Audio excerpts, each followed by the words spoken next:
Thank you very much, everybody, for coming. It's a pleasure to have you here. So, ladies and gentlemen, welcome to our second April's International Webinar, The Effect of Global Climate Change on Groundwater, from Brazil to Belgium. Well, of course, from Brazil to Belgium, because we'll have the congresses, two congresses in the same year for the first time, Brazil and Belgium.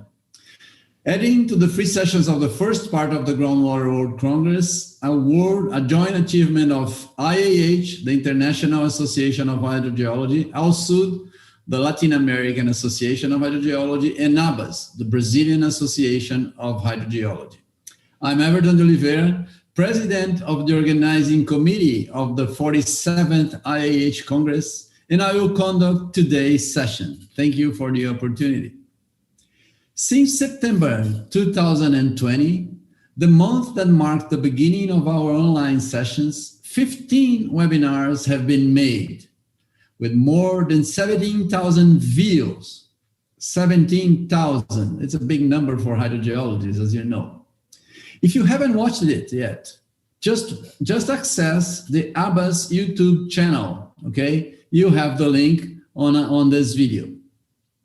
We remind you that we will offer 2 sessions per month until August 2021. We will host the presential part of our event, one session market more related and the other scientific. Please follow ABAS, IAH, and ALSUD on social media to stay informed and to boost hydrogeology worldwide.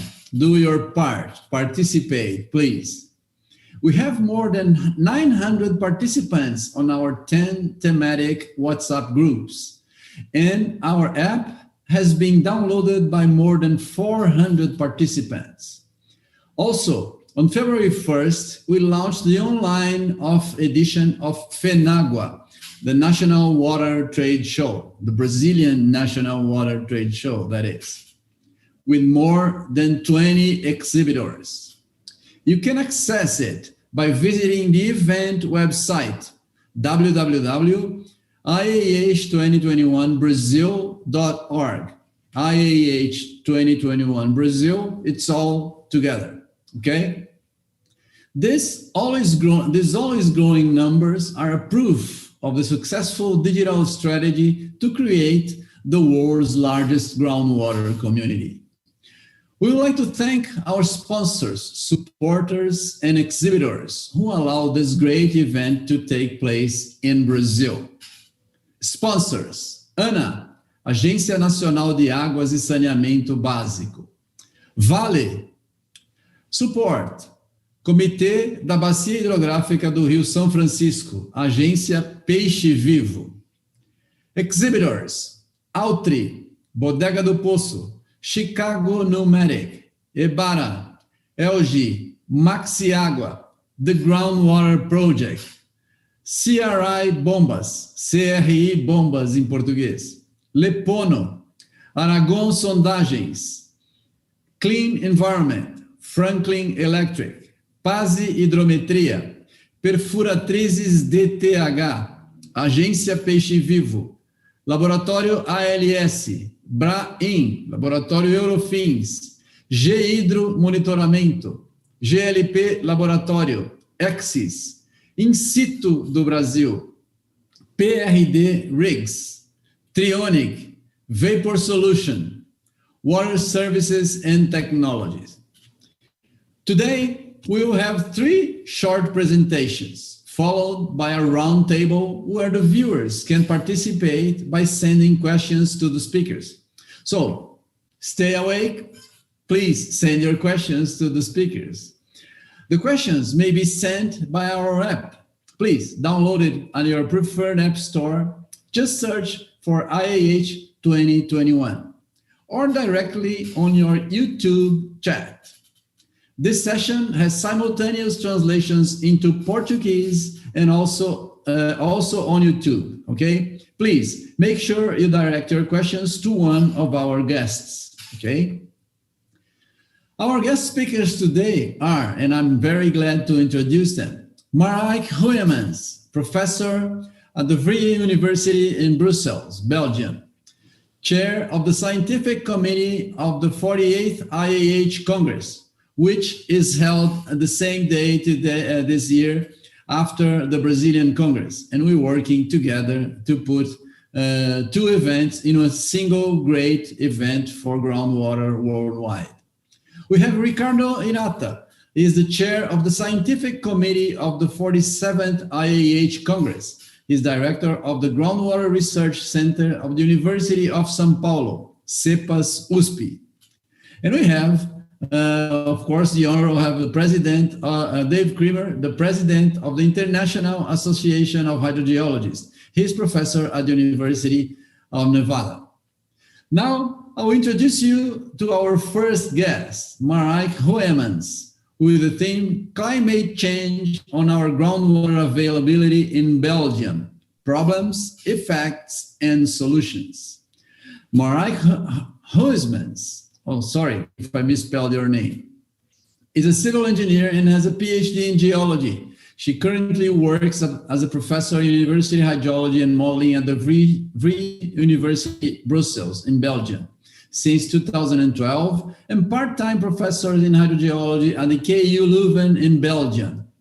Her research focuses on hydrogeology, groundwater modeling, sustainable groundwater management, groundwater surface water interaction, geothermal energy, and geostatistics. Her research group combines field work, groundwater modeling, model development, and geostatistics for assessing groundwater reserves, groundwater recharge, interaction between surface water and groundwater, sustainable groundwater management, and potential for shallow geothermal energy. Study areas are all over the world with a particular focus on Belgium, Bangladesh, and Bolivia, our neighbor up here. Thank you, Marijke. The stage is yours. Welcome. Thank you very much, Everton, for this kind introduction and for the invitation for presenting today. And thank you to all the participants viewing today. As Everton has announced, I will bring you to Belgium, where we will look at the effects of climate change on groundwater. And I will start sharing my screen now so that you can see my slides. I hope you can see my slides now. Yes, I think it is okay. So we are discussing the effects of climate change on groundwater today. And as you can imagine, these effects are very different in different countries in the world. In some places, groundwater recharge will increase significantly. In some places, groundwater recharge will decrease. In other places, climate change will maybe mainly impact groundwater quality. In other places, seawater intrusion will become a very important threat to groundwater. And so today we want to visit different places in the world and see what effects of climate change are most important on groundwater, so that we can identify maybe similar problems that we are facing, but mostly learn from each other's solutions that can maybe make us more resilient to these threats of climate change. And so I will start in Belgium with explaining you what we are expecting will be the effects of climate change on groundwater, what will be the impact of this climate change, and also what kind of solutions we are considering to make sure we are more resilient towards this climate change. So, but let's first start at the beginning, the effect of climate change on groundwater in Belgium. And when we look at the climate change predictions of water availability for Belgium, they are not so straightforward. There are countries in the world where it's very, very clear things will become much wetter. There are areas in the world where it's very, very clear that it will get much drier. In Belgium, it's a bit more complicated. On this figure, you can see the projections for precipitation in Belgium. And what we can see is that we see a double effect. We are expecting wetter winters. So actually, we are expecting that precipitation will increase significantly in winter. But we are also expecting drier summers. So we are expecting much less precipitation in summer, with the result of having more frequent, longer, and more intense periods of drought. If we look at evapotranspiration, this is obviously going to increase both in summer and winter because of the increase in temperature, obviously. And if we combine these effects of precipitation and evapotranspiration, we expect essentially more water in winter and less water in summer. If we want to translate what this means for our groundwater recharge, it's not so easy because we are expecting more groundwater recharge in winter and less groundwater recharge in summer. And it's very difficult to predict which effect will be dominant, which will be stronger, the increase in groundwater recharge in winter or the decrease in summer. And to be honest, if we look at different climate models, if we look at different studies, we see that some studies predict that groundwater recharge in Belgium would increase overall at the net over a year, while other studies predict it would decrease. So anyhow, there seems to be quite a large uncertainty on these projections of groundwater recharge in the future. In this very recent paper that was published a few weeks ago, these researchers have tried to look at the ensemble of very different climate models and their effect on groundwater recharge, and also look at the uncertainty of these projections. And then you can see that on this map, it shows the difference between groundwater recharge at present-day conditions with a warming of 1 degree versus a world where there would be a warming of 3 degrees Celsius. And then you can see there are regions in the world where there will be very clearly an increase or a decrease in groundwater recharge. And if, for example, we focus on Europe, you can see that Europe more or less is divided in 2 parts. The north part of Europe, which will be wetter and more precipitation and thus also more groundwater recharge, while in Southern Europe, mainly in the Mediterranean area, we are expecting groundwater recharge to decrease, which puts, of course, an additional pressure on water availability in these regions, which are already relatively hot and dry. We in Belgium are a bit in the middle at this boundary between the regions where it will obviously become wetter and the regions where it obviously will become drier. But if you zoom in on this map on Belgium, you will see that actually, if we combine all these different climate models, the ensemble mean predicts a decrease of groundwater recharge. We are in the red, in the orange zone, indicating that between 1 and 50 millimeter per year decrease of groundwater recharge would happen. You would think, Belgium, it's a wet country, it always rains in Belgium. Why would a reduction of groundwater recharge be a problem in Belgium? When you think about the weather in Belgium, you are probably not thinking of hot and dry days, but you are thinking about very rainy weather. So you might say, come on, a slight reduction in groundwater recharge should not be a problem for a country as Belgium. However, if you see at this map of the world, which shows the water stress for all countries in the world, you can see that there is this little red dot in the middle of Europe, which is Belgium. And what is this map actually showing? It shows the ratio of how much water we need, how much water we use versus how much water is available. So obviously, many of the red countries on this map are countries where there is not a lot of water available. But the main reason why Belgium really stands out as this red dot on the map, indicating a high water stress, the same level as more southern European countries, for example, is that we have a high water demand. And the main reason for that is that Belgium is a very tiny country, but is a very densely populated country, and also a country where there is a lot of industry and agriculture at the same small surface. So many inhabitants, a lot of agriculture, a lot of industry, all in this tiny country, means obviously that we have a high water demand compared to the water that is available, compared to the precipitation, compared to the surface water, compared to the groundwater that is available. So if we zoom in on Europe, you can actually see that some regions of Belgium, mainly in the north of Belgium, or even in the extremely high water stress, according to this map, because of this let's say, very high demand versus the availability of water.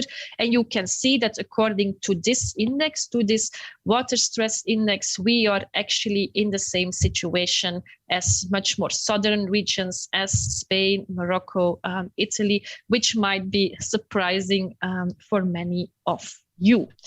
So with this in mind, the fact that we already are experiencing quite a high water stress, this reduction of groundwater recharge might be a problem. And unfortunately, the last few years, we have experienced that this effect of climate change on groundwater and this potential reduction of groundwater recharge because of the increasing frequency, length, and intensity of periods of drought is not something in a far future where we should start preparing for, but the last few years have shown us that this future is here and now. Because what we have seen in the previous years, mainly since 2018, is that our groundwater levels in our shallow, phreatic, unconfined groundwater are low for the time of the year. On this map, you can see a map of the northern part of Belgium, of Flanders, and it shows the groundwater level indicator. This is a map that is released once a month by the Flemish Environmental Agency, and it shows for all these 150 observation points whether groundwater level in unconfined aquifers is normal for the time of the year, higher than normal, or lower than normal. And what is normal is determined on time series of groundwater levels for at least 30 years in the past. And what we have seen almost continuously since 2018 are these types of maps. So a lot of dark brown observation points and a lot of light brown observation points, which mean that groundwater level is very low, below P10, or low, below P30 for the time of the year. So something is going on with our groundwater. Also, if we look at individual observation points, these are two random observation points where we have a time series of several decades, we can see that in quite a lot of observation points in Flanders, the lowest groundwater levels that we have measured in the past 30 years have been measured in the previous few years. And this is, of course, alarming if you see that actually in many of your observation wells, you are observing groundwater levels lower than what you have seen in the past 30 years. If we put the statistics of all these observation wells together, we can see this. This graph shows the percentage of observation points with very low groundwater levels for the time of the year in Flanders over a time period of 10 years. And what you should see at this graph is that something happened around 2018. Until 2018, we also obviously sometimes had very low groundwater levels, but in most parts of the years, it was only very few observations that had these very low groundwater levels. And more importantly, these levels were able to recover after periods of drought. Since 2018, we see almost a shift in the data. We see that we almost continuously have a very high percentage of observation points where we have very low groundwater levels for the time of the year. And this is very worrisome because we see groundwater is not recovering anymore after this drought. And this is, of course, because we have had drought after drought after drought after drought, which made it impossible for groundwater to recover after this drought. And this, unfortunately, has some impacts. You might wonder, maybe it's not such a problem if groundwater levels are half a meter or 2 meters lower than before. But the reality is that we have seen in the previous years that this is a problem.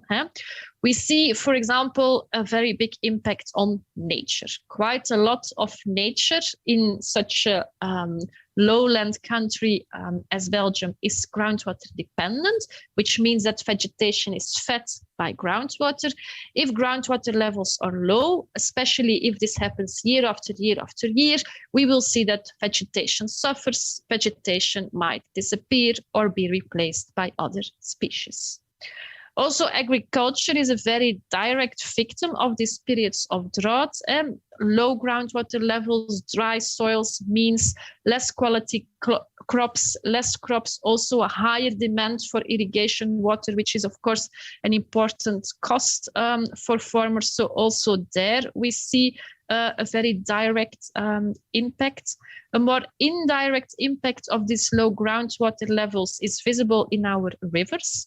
Many of our rivers are actually groundwater fed, which means that often 60, 70, 80% of the water we see in the rivers is actually groundwater. It's base flow fed by groundwater.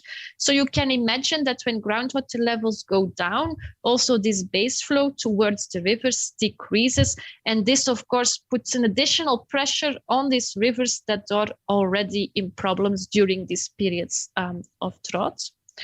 Also, for our drinking water supply, these low groundwater levels are bad news because approximately 50% of our drinking water comes from groundwater. In coastal areas, we are also worried that these lower groundwater levels might increase seawater intrusion and thus result in higher salt concentrations in groundwater. We have also seen in the past few years that these drier soils and lower groundwater levels also result in more problems with land subsidence, in soil shrinkage, which results in stability problems, damage to houses. So this is, of course, also quite an important economic impact. And then last but not least, we also see that a lower groundwater quantity is often also related to a lower groundwater quality. And so there has been actually a lot of attention for all these problems in the previous years in Belgium, in the media, but also in politics. So many different stakeholders have been thinking about potential solutions to avoid this type of problems in the future.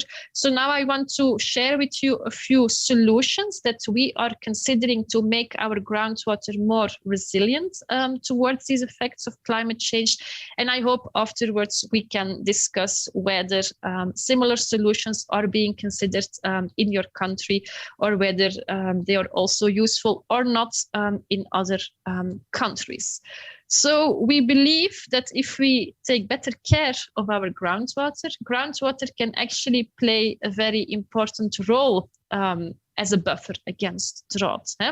Because obviously there is no place as below our feet to store huge amounts of water. And if we take good care of our groundwater, we believe groundwater can actually be an important source of water for nature, for agriculture, for industry, and for households during these periods of drought.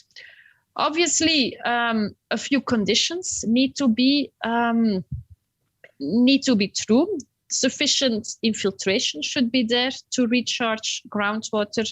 We should be able to store groundwater for a long term, and we should make sure that groundwater levels can also recover after periods of drought. Infiltration is a bit an issue in Belgium because, as you can see, we have a very high percentage of sealed surfaces, especially in Flanders. We are the champion of sealed surfaces in Europe, which obviously is not good news for infiltration and groundwater recharge.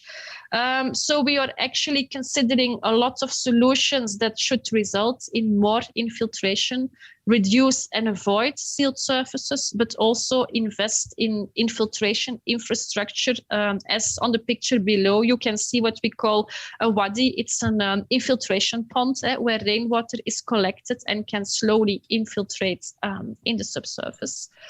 Also, we should take better care of our soils because, as you know, healthy, open, permeable soils, decompacted soils will result in more infiltration. And we are also considering to do managed aquifer recharge, which at this moment is only done in very few pilot sites in Flanders. But in this new reality, we are considering if there is not more need, more potential for this type of techniques. We should also better store our groundwater because obviously it makes no sense to infiltrate a lot of water if we let it escape immediately. And unfortunately, in the past decades, we have designed our landscape in such a way that water was dewatered as soon as possible because we had more problems with too much water than with not water enough. So we have a lot of fields that are drained. So we will also have to look critically at all these drainage systems. And then, of course, if we want groundwater to be a buffer against drought, we will also have to look critical at the groundwater we are abstracting. When it comes to problems with groundwater abstraction, for sure, our situation is much better than in many places in the world because we are abstracting more or less 10% of the groundwater recharge, which this percentage is much higher in many other countries in the world. But still, we think there is a huge potential for alternatives for groundwater, such as rainwater and treated wastewater, to further reduce this amount of abstracted groundwater to tackle this decrease in groundwater levels that we are observing. Another point that we will have to work on is illegal groundwater abstraction. This is, I guess, also a problem in most countries of the world where not all groundwater abstraction is registered. So also there in the coming years, we want to make progress in stricter monitoring and enforcement of this illegal groundwater abstraction. And then a very specific thing we want to focus on is dewatering for construction works, because in an area with relatively shallow groundwater, as in Belgium, if we want to do construction works with the basement, for example, we need to dewater the site in order to be able to do the constructions in the dry. And this actually results in a lot of groundwater ending up in the sewer, which is obviously a pity in the current context we are in. So I think we can also do that in a much more sustainable way. So to summarize, we have been experiencing the effects of climate change on groundwater in the previous years. We have seen that we are definitely not immune to these problems. And in the coming years, we will need to take a lot of actions to make our groundwater more resilient by more infiltration, better storing of groundwater, and also make sure that groundwater levels can better recover after these periods of drought. So this was my story. I am looking forward to the discussion afterwards today, but obviously also to discuss this topic and other groundwater-related topics on the two conferences that we are having this year in Brazil and also in Brussels, of course, where I should tell you that you still have 3 weeks to submit your abstract. Thank you. Thank you. It's me now. Okay. So thank you, Marijke. Very nice presentation. I have many questions, but I'll leave them mostly for the audience. Thank you. Very nice presentation. Now I have the honor to introduce my great friend, Ricardo Hirata, with the theme, Seeking Groundwater-Based Solutions to Clean Up the Mess Caused by Global Climate Change in Brazil. Actually, it's an interesting title for your presentation. Thank you, Ricardo. Ricardo is a full professor at the University of São Paulo, USP, in Brazil. He's director of the Centro de Pesquisa de Água Subterrânea, Groundwater Research Center at USP. He's a geologist with master's and PhD and postdoc at the University of Waterloo in Canada in hydrogeology. He also was a member of the Groundwater Management Advisory Team of the World Bank, a visiting professor at the Universities of Calgary and Costa Rica, and an advisor for IAEA and UNESCO. He also served as a hydrogeologist for World Pan American Health Organization. Ricardo has a 36 years experience working intensively in many aspects of groundwater and water research for private and government companies in more than 30 countries, in areas that include, among others, groundwater contamination, groundwater resource development, water resource management, and groundwater protection policy. Ricardo received honorary awards throughout his career for contributions to society, including Distinguished Hydrogeologist of Latin America, and honorary citizens of the cities of Sucre, Bolivia, and Santo Domingo, Dominican Republic. Again, just to remind you, all of you, the questions may be sent by our app. Please download or directly on YouTube. This session has simultaneous translations into Portuguese also on YouTube. Please make sure you direct your questions to one of our guests. Thank you, Ricardo. Your turn, please. Okay. Thank you, Everton. Obrigado, Everton. First, I want to thank ABAS and IEH and ALSUD for bringing us together in this webinar. I think not only to discuss the common problem to affect all of us, but also for bringing together Belgian and Brazilian hydrogeologists, and also American hydrogeologists, anticipated what will happen this year when you have these two congresses, IEH congresses in the same year. I think that we are living a very special moment, and with a lot of problems and restrictions, but with some, I think I can say, opportunities to have these two congresses almost together. It provokes us to work together, and you are doing this. You are having meetings to discuss how to make two good congress for the whole community. That's the idea of this webinar, actually. You are facing a common problem, and you need to find some common solutions for everybody, including for these two countries. Thank you, Marijke, and Dave and Everton to contribute to this. Well, now I'd like to share my presentation. Okay.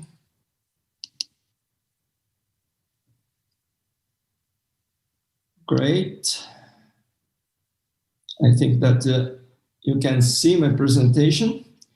My presentation, I wanted to describe briefly the importance of groundwater for Brazil and how the global climate change will affect us, or actually is affecting us, and showing how the groundwater resource can be an ally in solving climate change problems in the country. Groundwater plays a crucial role in the water security for cities and countrysides in Brazil, but it's often not really appreciated by the government and decision makers. Brazil is the 9th country that most use groundwater, and we extract water from 2.5 million tubular wells and more 3.5 million of dug wells and springs, mostly in the rural areas, but also to attend poor people. And that in total, it represents 70.6 billion cubic meters per year. However, this importance does not translate directly into the policies to encourage the use of this resource and its protection. Furthermore, the importance of groundwater is hiding behind the official statistics. Let me explain this expression that I like I really like to use this. I have an example in the city of Recife. Actually, the metropolitan area of Recife is a place that lives 3.9 million people. Is the fourth major city in the country. And the public water utilities provide 10.4 cubic meters per second, of which 87%, almost 90% from surface resources. However, Recife has 30 to 40,000 private wells, and in total extract more 2 cubic meters per second. It's happened because of severe droughts that affect the region recurrently. And actually, Recife is one of the places in the country that has more private tubular wells in the country. But it's interesting to compare this number because instead of 30% of the public the public utility depend on the groundwater, actually the total, if you consider the private production, you are speaking about the 34% of the total water supply for the city. It comes from the groundwater. And during the last water crisis, this dependence was greater than 50 to 60%. It means that the cities really depend on much more than official statistics that if you consult the data that the government provides us. It's not an exaggeration to say that if it were not for the private wells, Recife's water supply would have collapsed in the successive water crises that affected the region. But we have other problems related to water, particularly in Brazil, and particularly associated to groundwater. Having 12% of the water of the planet, it's a blessing, of course, but it's a curse. Society has a perception that we have infinite resource. It sometimes reflects that you have low investment in public water supply infrastructure in the country, where 35 million people don't have access to the safe water. Actually, it's 3 times bigger than Belgium in terms of population. A country that is really little prepared for irregularities of the rainfall, and the public water mains coverage is not bad, actually, 83.5% of the coverage, but the system is not prepared for long periods of drought. Actually, many of them fail during the prolonged drought. There are remarkable regional heterogeneities of the public water network coverage. It means that in the northeast of the country, that's the poorest region in Brazil, you have a coverage just below 60%. In the south, we have higher than 90%. Actually, in my state, almost 100%. But the country's water crisis have intensified in the last years as a result of global climate change. We are facing many problems, and I think that is getting worse. But how does global climate change affect or will affect Brazil in terms of rainfall reduction or increase in rainfall and the river flow? And that's possible to see in these two Brazilian maps. And the left side is the measure, is about the reduction of or increase in the rainfall measured during the period of 1971 to 2000. But in the B map, it's possible to see the projection for the future. It's what will happen with the rainfall, about the river flow, and the disponibility of the water for recharge. In this way, it's possible to see that in a large part of the country, particularly in the north, that is located the Amazon rainforest, we expect in some places the reduction of the drastic reduction in the rainfall up to 20%. And in the northeast that I mentioned previously is the poorest zone of the country. And also in the interior, it's the place that's the driest place, is the semi-arid, is the driest place in the country. But when you go to the south, you have a different figure, because in this region you have an increase in total rainfall, but with more prolonged and irregular drought in winters, and very intense but very short rainfall in the summer. That is projected for the future, according to different models. Well, it means that in Brazil is vulnerable to climate change with reduced rainfall in the north and northeast, and increased climate change extremes in the whole country, but particularly in the south. It means that in the south, that is more populated, also you expect to have more prolonged and more extensive drought and a very short period of rain.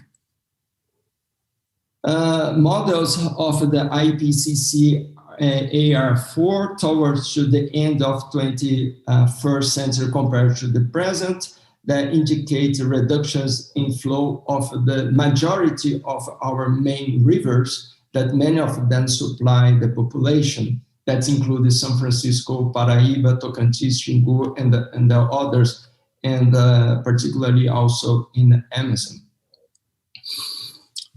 Well, cities, we face an intensive drought during the 2040-2060, that was our last big water crisis, that was one of the worst in 100 years period, which affected more than 50% of the cities. All cities marked in yellow in this map that cover the majority of the area suffer this kind of a problem. It's interesting to note that the cities supply only with the surface water were twice as affected by those supplied by groundwater. It means that the groundwater, cities supplied by groundwater were much more resilient to climate change, of this problem of a prolonged drought. I wanted to show some numbers for my city of São Paulo.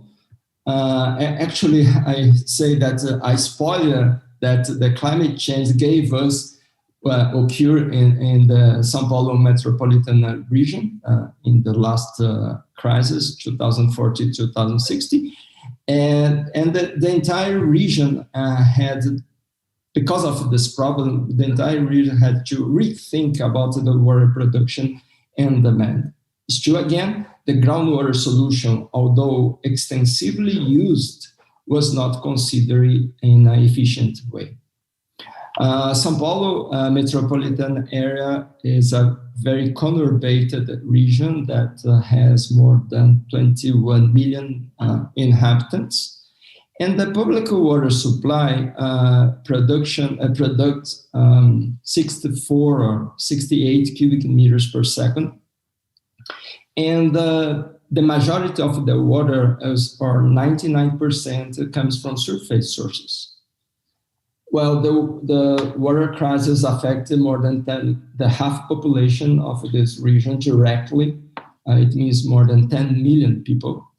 And here again, our official statistic covering up the reality. We have more than 13,000 private wells extracting more than 11 cubic meters per second. It means that instead of 1%, groundwater accounts for 80% of São Paulo's total water demand. During the drought, this period of drought, groundwater was important for 25% of the necessity, served 25% of the necessity of the water. The critical thing to say about this is that 65% of the wells are irregular or illegal. It means that no extraction license. Only a fraction of these wells has regular chemical analysis, of course, putting people under risk.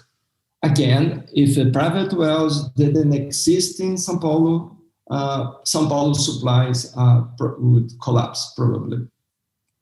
And groundwater is not considered properly in the water resource plan. But how can groundwater increase water security in the country? I think that one of the most important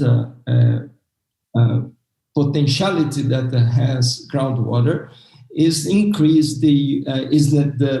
is associated to the groundwater and surface water conjunctive use. This is a typical situation.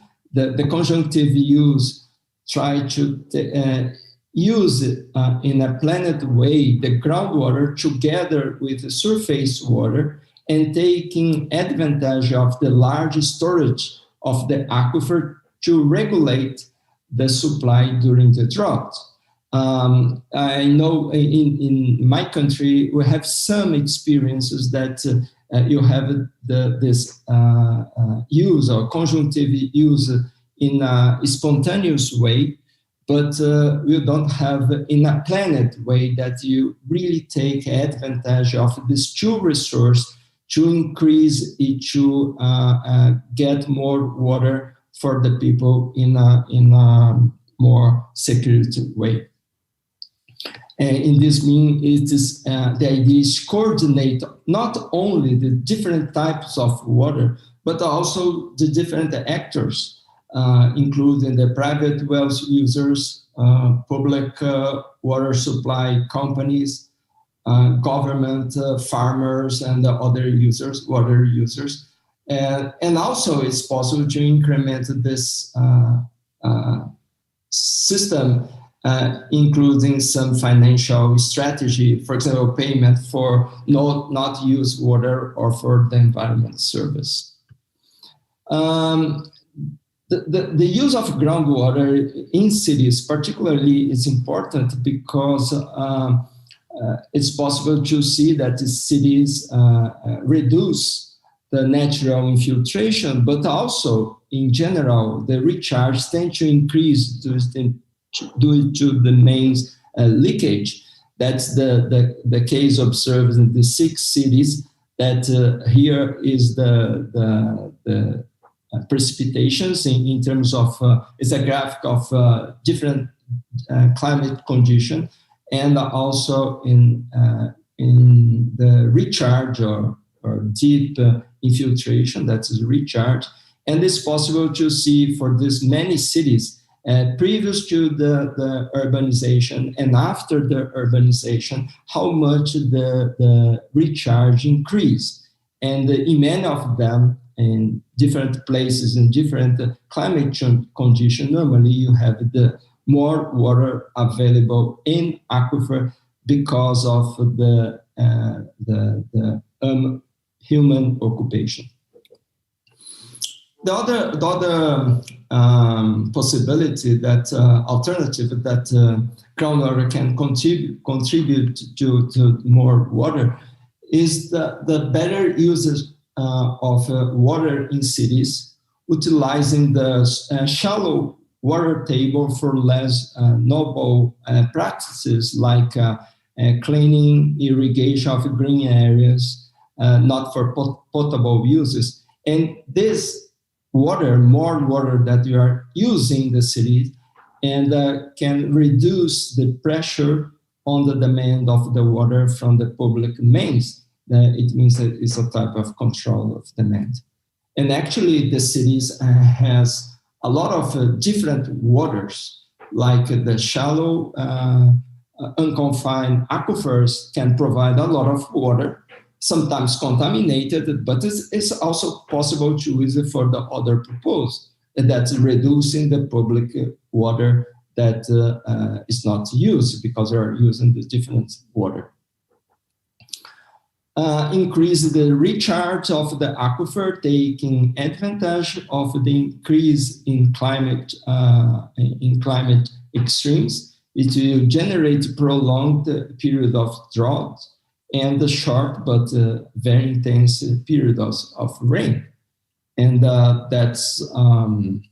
and we need to see, for example, a high intensity rainfall as an opportunity to get more groundwater that is particularly interesting, for example, in Brazil, mainly in the south or central south of the country, that we expect more intense rainfall, short but intense, with a lot of water, and that this water can be used during this period to increase the recharge of the aquifer, and this water can be used in the next drought period. It means that to compensate the extraction during the dry period.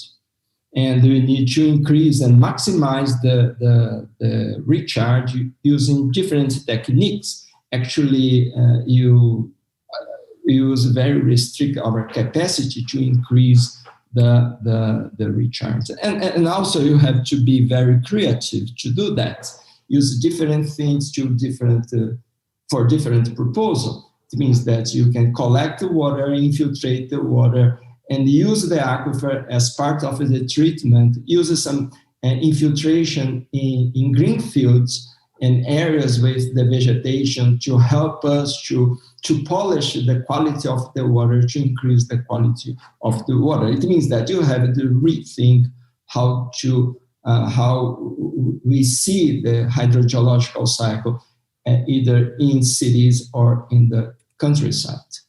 And at the last, the last suggestion, increase the participation of private wells in a planned manner, and that the private production of water can reduce the pressure on the public water mains. That's a little bit different from the perspective of many governments that control the water supply, the utilities in many countries.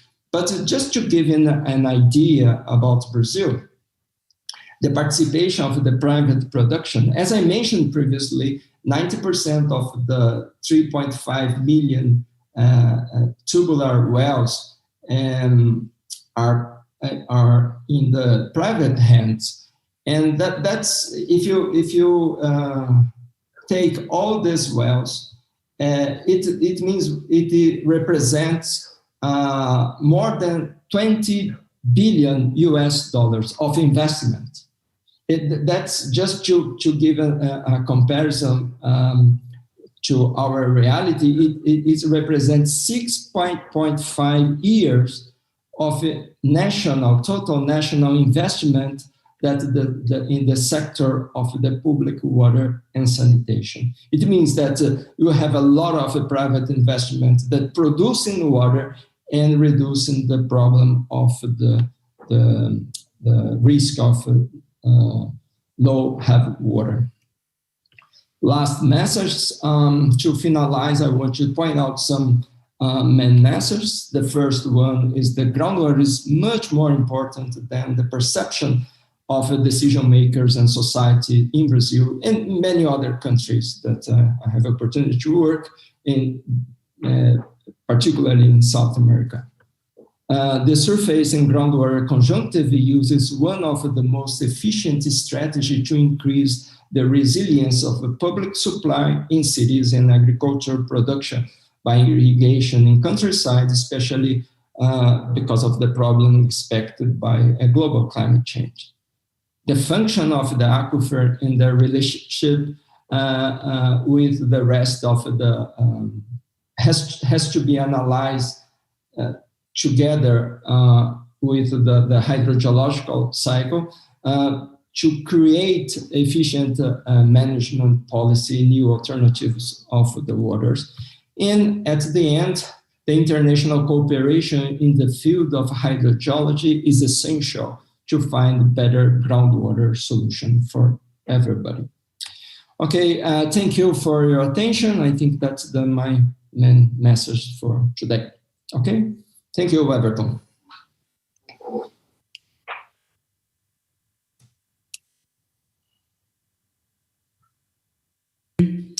Now, just a second. Sorry, I haven't my video on. Now it's fine. Sorry for the audience for this slip. Okay, let's go again. And now I have the honor to introduce Dave Kreamer with the theme, Wise Use and Protection of Groundwater, Future Challenge for Hydrogeologists and Environmental Professionals.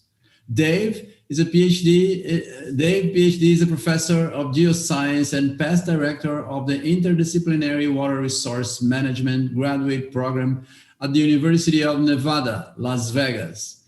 Dave serves as president of the International Association of Hydrogeologists, IAH, and in past IAH is past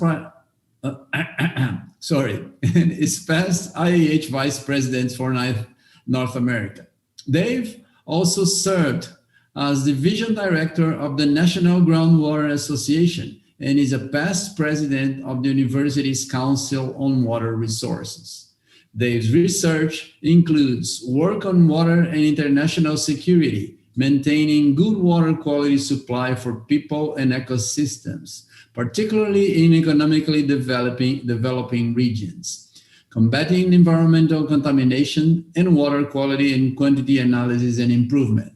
His current research includes groundwater contamination studies, groundwater-dependent ecosystem sustainability in U.S. national parks and public lands, and water supply in Africa.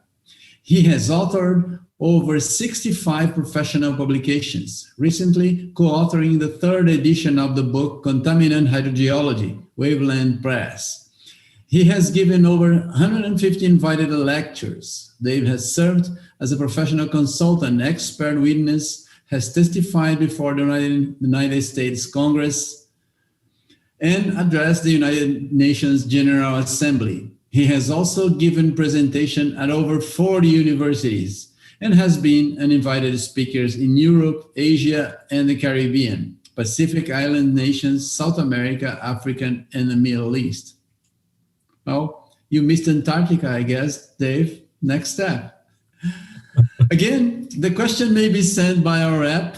Please download or directly on your YouTube. This session has simultaneous translations into Portuguese, also on YouTube. Please make sure you direct your questions to one of our guests. Thank you, Dave. Your turn, please. Our honor. Thank you, Everton, for that very kind introduction. Water and groundwater in particular is a very, very precious resource. One columnist once wrote, "If the 4 horsemen of the apocalypse have not reached us yet, it's because they've stopped to look for water to drink for themselves and their steeds." Groundwater is very, very important. My goal is to maybe broaden the discussion a little bit to talk not only about several countries, but to talk about challenges around the world that are going to be addressed by our Congresses in Brazil and in Belgium. I'm going to share my screen now.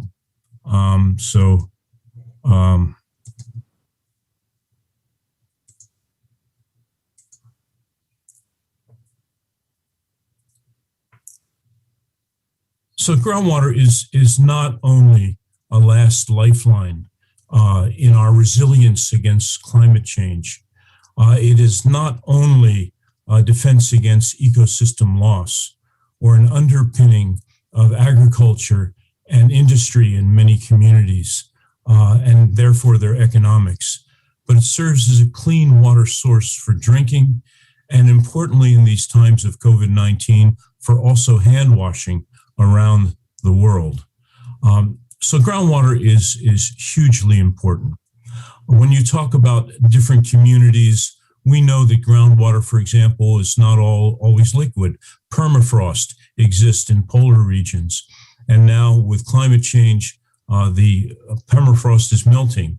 In many polar regions, houses are sinking, and tunnels that have traditionally been used for refrigeration are now flooding with water. In desert areas, I live in a desert area in the southwest of the United States. We set a record this year for going 240 days without measurable rainfall. In the last year, from late April to late April, we received 30 millimeters of water. We normally only get 100 millimeters of water per year. So the drought conditions are very, very important. And as pointed out by my colleagues in their fine presentations, little changes in groundwater level can dry up surface water, springs that are very, very important in desert communities. So what I'd like to do is I'd like to talk about many of the challenges that hydrogeologists have to look for the future, and things that will be very, very important to hydrologists, but also the opportunities for different challenges for groundwater scientists and environmental scientists.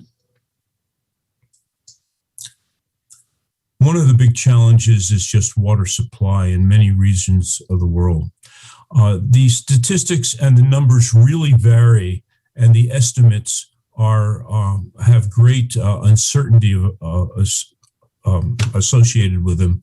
But it's estimated that close to 1 billion people don't have access to clean drinking water, to ready drinking water, and that 5 million people will die each year from lack of clean drinking water. That's about 15,000 people per day. This does not include people who don't have access to water for hand washing and other associated diseases like the current pandemic we're going through. Many of these people are children who suffer and die from lack of adequate water supply. Almost 5,000 a day, which means about a child dies with water-related challenges every 12 seconds. Other challenges include subsidence. Here's an example of a sinkhole in South Africa. One day it was filled with water and people were swimming in it. Children were swimming in it. And within a short period of time, an hour or two, totally drained. This is a shot from an ultralight aircraft. And subsidence, particularly in karst areas, can cause great damage. In South Africa, where this shot was taken, there are small communities that develop sometimes informally, and some of these communities have experienced difficulties and subsidence. It gives a whole new meaning to the word settlement. These small settlements are actually settling. Water quality is very, very important. And many hydrogeologists and groundwater scientists and environmental people are concerned about the pollution of our subsurface. This is in a place called near Bloemfontein, South Africa. And you wouldn't want to drink this water. Sanitation is very, very important. It's estimated that over a third of people on Earth lack access to improved sanitation. Many practice open defecation. In this particular picture here, the 2.5 meters is the distance between a community well and a pit privy, a toilet. And that indicates that there is a potential for contamination of that well. And so this is a huge number and really important for environmental professionals. So what are some of the solutions and strategies and new tools that we can use as environmental professionals for things like increasing drought and climate change and other challenges as well? Well, to directly address people's needs, the term hydrophilanthropy is used sometimes, and much of it engages education and capacity building around the world. These pictures that you're seeing here on the right is Benin in Africa, and down below is a lecture in Zimbabwe at Bandura University for Science Education. And the idea of having communities regulate themselves, being able to monitor their own water quantity and quality, particularly for their groundwater wells, is hugely important as people develop the capacity to anticipate potential problems.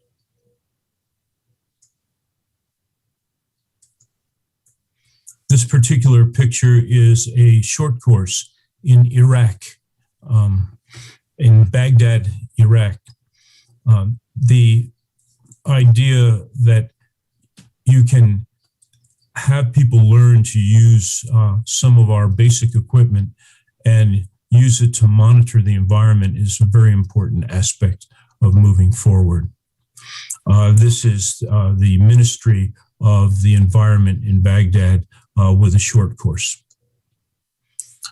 South Africa, this is a drilling technology course being attended by groundwater professionals.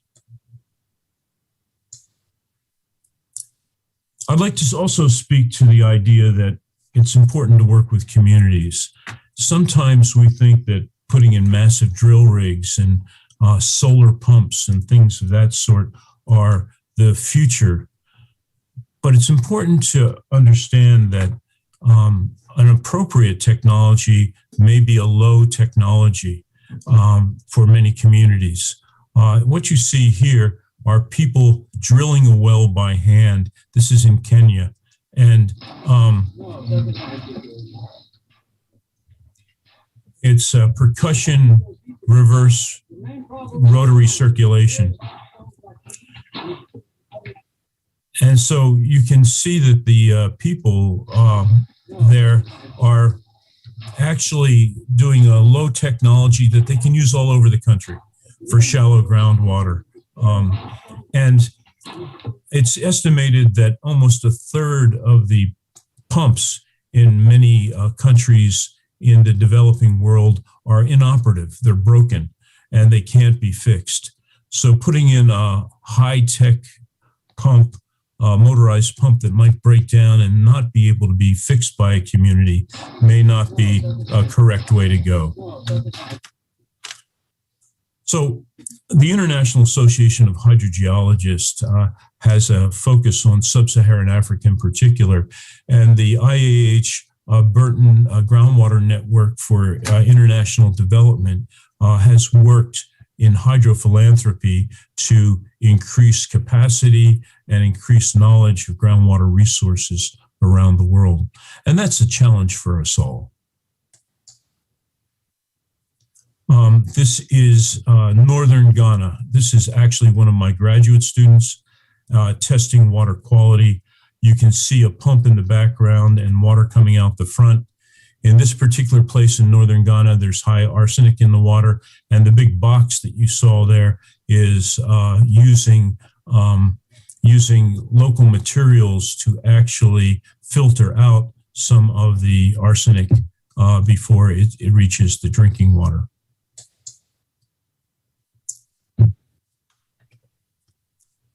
This is a student group from the University of Nevada putting in a well.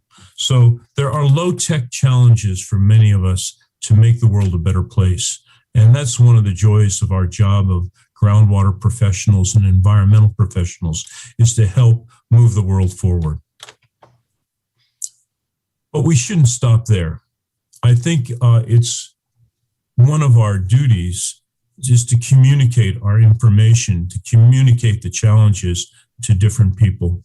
This is a group of groundwater professionals in Washington, D.C.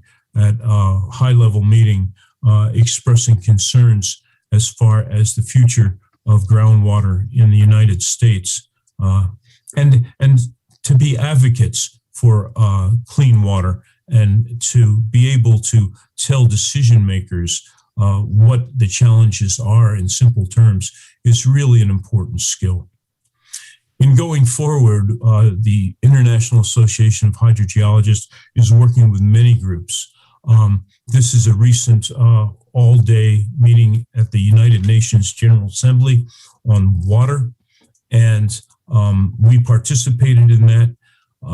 In addition, the year 2022, for the very first time, the theme of World Water Day will be groundwater, making the invisible visible. And it's the very first time that World Water Day has specifically been on groundwater. Along with that, there's a World Water Development Report that comes out every year. And this year, we're beginning to prepare for 2022 with the World Water Development Report. IAH is working together with the United Nations to write different chapters of that report, and many volunteers from all over the world are putting an effort to make this go. But the idea is to communicate what we are doing and what our challenges are to the decision makers, something that is beyond just our little scientific box of the research we're doing. I think it's an important thing that should go forward. Along those lines, we deal with the technical aspects of groundwater very often, but in communicating with decision makers, the regulatory and governance challenges are really important. And I use one example here of a transboundary aquifer. The UN has identified probably the weakest thing in going forward to meet our water goals is trying to determine how governance is keeping up with agreements between nations and between communities on groundwater use. The example I'm using here is the Nubian sandstone aquifer, and it's shared by Egypt, Libya, Chad, and Sudan in Africa. And you'll see a lot of things in the news about the new Renaissance Dam. The picture below is that going in Ethiopia, and how Ethiopia will now have control of the Nile River. Egypt is very, very concerned that Ethiopia and Sudan may be affected by reduced water flow in the Nile, and there is a lot of discussion about that. But probably under the radar a little bit is the discussions on the Nubian aquifer and shared use of the Nubian aquifer. And this is an example where talks have gone forward, and the idea of cooperation has been instilled in these countries to figure out how this very, very deep aquifer is going to be used. Many of the countries are also trying to identify new shallow groundwater resources at the same time. So this is one of the future challenges for hydrogeologists, is to help understand what the boundaries are for these agreements that will go forward. We also have a lot of new technologies and new challenges. I'm currently doing some work in southern Niger, Africa, a landlocked country in Western Africa. And this is radar of the southern portion of Niger, and identifying shallow groundwater that might be used in the future. We're also looking at deep groundwater from different sources, geophysical surveys, and deep wells. The yellow in this picture is shallow groundwater. So there are new technologies to identify hydrogeologic units to figure out just how much water is in storage and what the future holds for these countries. We have new geophysical tools. The example I'm using here are helicopters and drones. And in this case, we're looking at gamma radiation over a mine site by runs that go back and forth. The colors that you're seeing are where there's higher gamma radiation. We look at uranium, potassium, and thorium. You can also use ground-based systems. The picture on the lower right shows that. But this technology now can do many, many different surveys that and expand our knowledge in ways that we haven't been able to do in the past. There are new challenges increasing with new pollutants, emerging contaminants, what some people call forever chemicals that have recently come to our attention. The example I'm using here is per or polyfluorinated aliphatic substances. There's about 7,000 of them, and they've been used since the 30s. It was discovered, and then its use for many, many things: Teflon, nonstick pans, and fire retardants, and many different industries have used these compounds, and they've gone into the environment. And they don't degrade very quickly, which is why they're called forever chemicals. The new emerging contaminants will be future challenges for water quality and scientists and groundwater scientists who deal with contamination.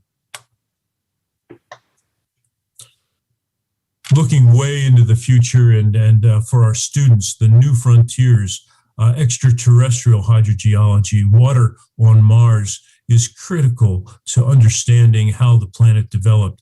And if we ever have manned flights to Mars, the idea of the availability of water in the subsurface will be very, very important. One thing that not many people are working on is undersea hydrogeology in the ocean floor. The idea that water, there are freshwater springs that come from some places under the ocean. And additionally, when we talk about climate change, there's very, very little work on whether or not there's heat exchange from groundwater under the oceans seeping up and changing the climate of the earth and the temperature and nature of the oceans. There's a lot of work by atmospheric scientists and ocean scientists on these sort of things, but groundwater scientists have really not entered into the idea that there might be an influence on climate from inside the earth rather than just changes in the atmosphere. I had the pleasure of working with some IAH people on a recent publication in the book Global Groundwater. We had a chapter and we talked about how the simple ways that we look at groundwater with a Darcy equation in fractured rock and other media may not be as important as we might overuse simple solutions mathematically. How some of the future challenges involve fossil fuel energy, geothermal energy, and mineral resources, and the groundwater connection to the future with that. Other ideas is deep groundwater is becoming more and more important as shallow groundwater is used. And deep groundwater is also a place where some contaminants are injected with deep well injection to get rid of them into deep groundwater systems. And that in itself is a new and expanding topic for hydrogeologists. The idea of groundwater dependent ecosystems and the interdisciplinary connection between subterranean water and springs and the variety of life that groundwater supports is becoming more and more important. And I can speak from personal experience in a desert environment. Springs have such biological diversity that just a few meters away, you might have a very, very dry system that doesn't have much biological diversity. So they're really the focus of many, many biological activities that are groundwater dependent. Groundwater quality and emerging contaminants, I mentioned already, is a future need. Coastal challenges, some people have called saltwater intrusion the leading edge of climate change. As ocean levels rise, we have more and more saline water intrusion in coastal areas, and millions of people live within just a few vertical meters of our oceans and seas. And this is another challenge that we'll face in the future. We have new technologies, tools, and algorithms that we're developing that can be applied to hydrogeological problems. Groundwater quality, emerging contaminants, that's the second time there. I'm sorry, that's a mistake. Laws, regulations, guidance, and governance of groundwater. And socio-hydrogeology in the future of groundwater science is important. We have a network in socio-hydrology. The idea that groundwater is sometimes not equitably shared. The idea that there's gender bias in some societies, in some very poor countries, women are responsible for carrying water, and therefore young girls don't get education that they might otherwise. And so the many aspects of socio-hydrology will be discussed in some of our upcoming congresses as well. And education and outreach.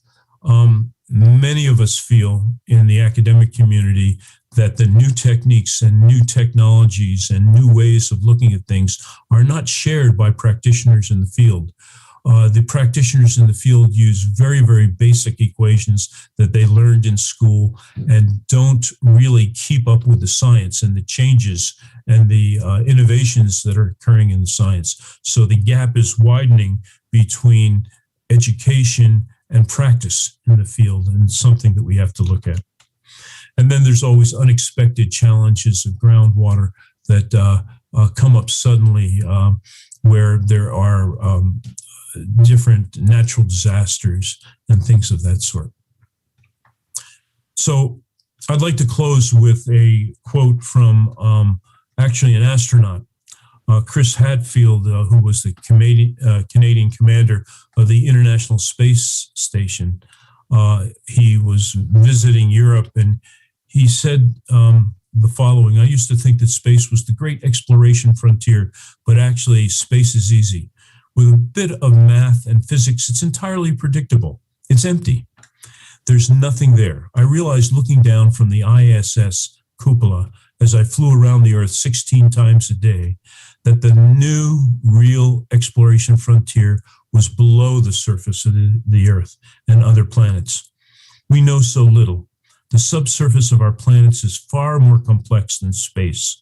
I had to go to space to understand our lack of knowledge about the planet."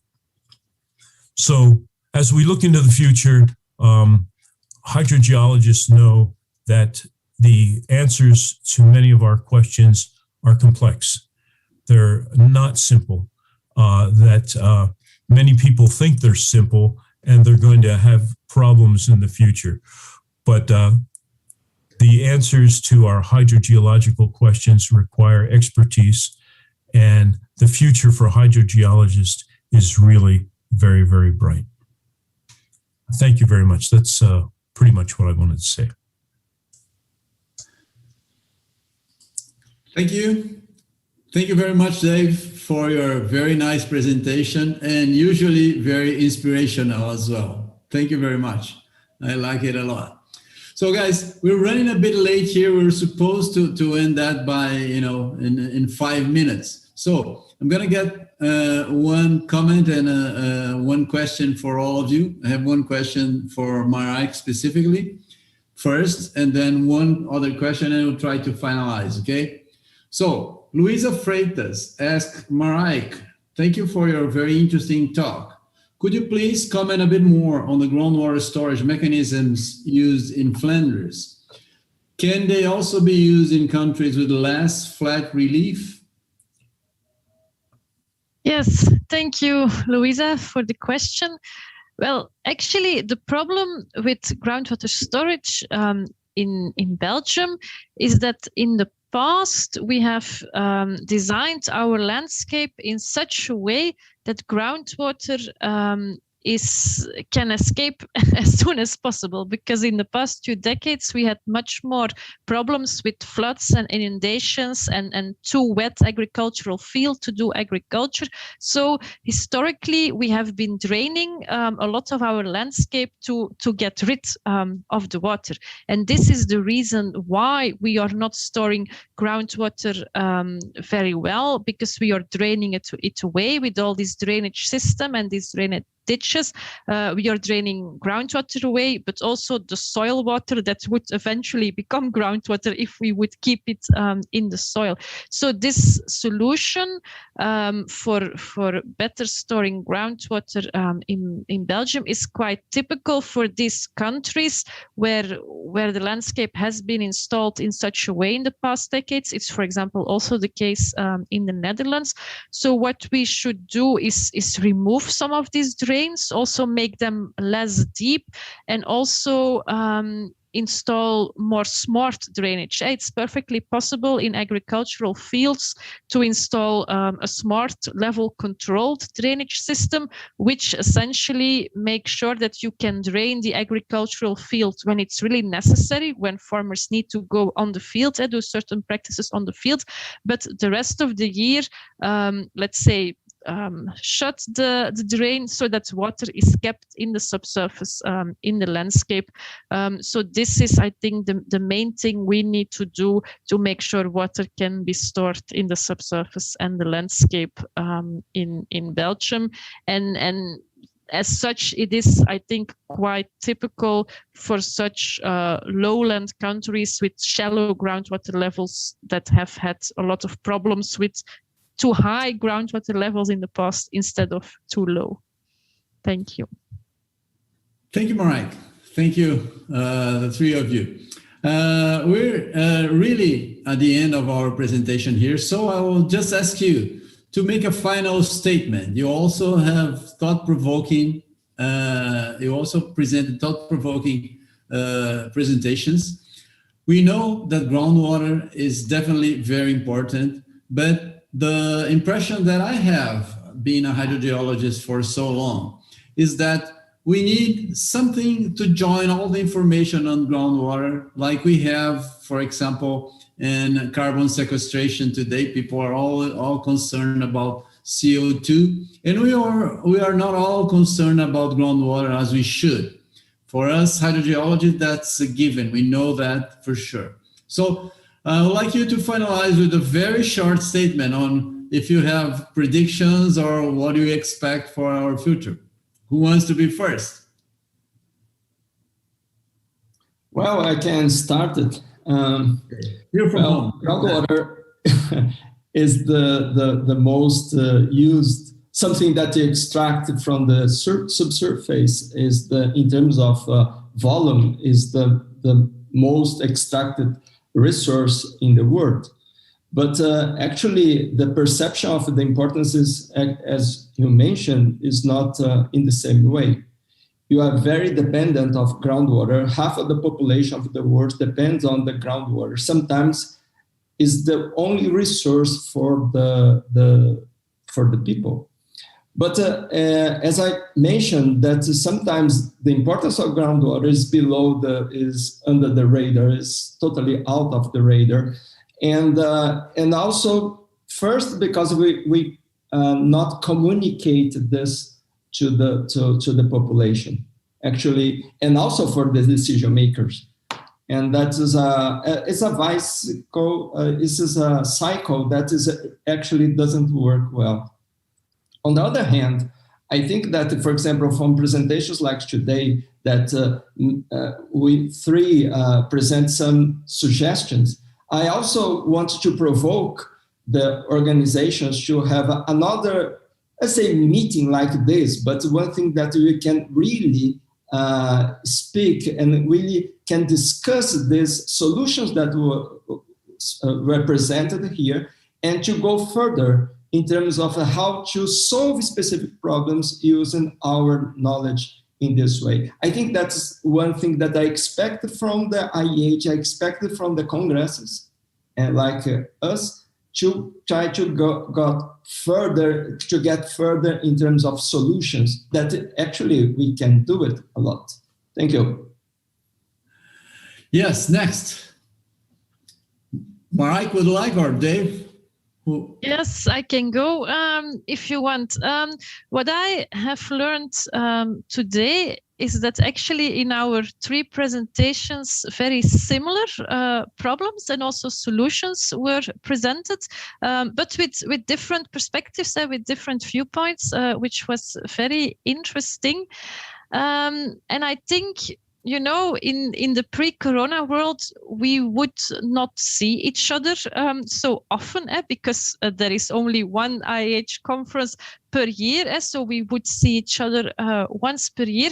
But now that we are much more used to this kind of events, online, digital events, and yeah, you know, the Brazilian and the Belgian committee have met every month in the previous months, so there is much more interaction. We are now used to having these online discussions. So I propose that although I'm really looking forward to meet you all in person after this pandemic is over, that we also keep this much more regular online contact to share problems, but also obviously solutions for groundwater.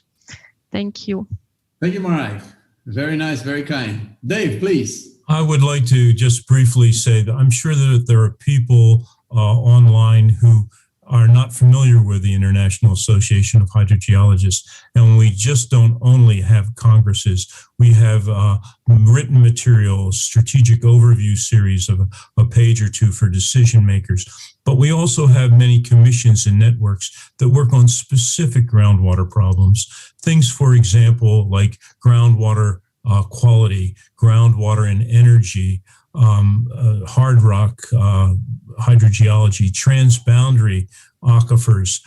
We have water and ecosystems. We have some were mentioned before, socio-hydrogeology. And we even have an early career hydrogeology network for young professionals who are moving forward in their careers. And these sort of things address specific problems, coastal challenges, for example, and things of that sort. So if you're unfamiliar with IAH, it's not only our congresses. We are the largest groundwater association internationally in the world since 1956. It's a charitable organization, and I encourage you all to investigate not only our congresses, but the International Association of Hydrogeologists. Thank you, Dave. Thank you, Dave. I would like to remind you that the Brazilian Association of Groundwater is also part of the chapter of the IAH. So we work together for the good of groundwater all over the world. And it's for the good of all people in the world. So it's a noble endeavor, and you should join us. If you're not, please be part of our community. And so I'd like to thank you, the three of you. We came to the end of our session, the effect of global climate change on groundwater, from Brazil to Belgium, part of the free online programming of the Groundwater World Congress.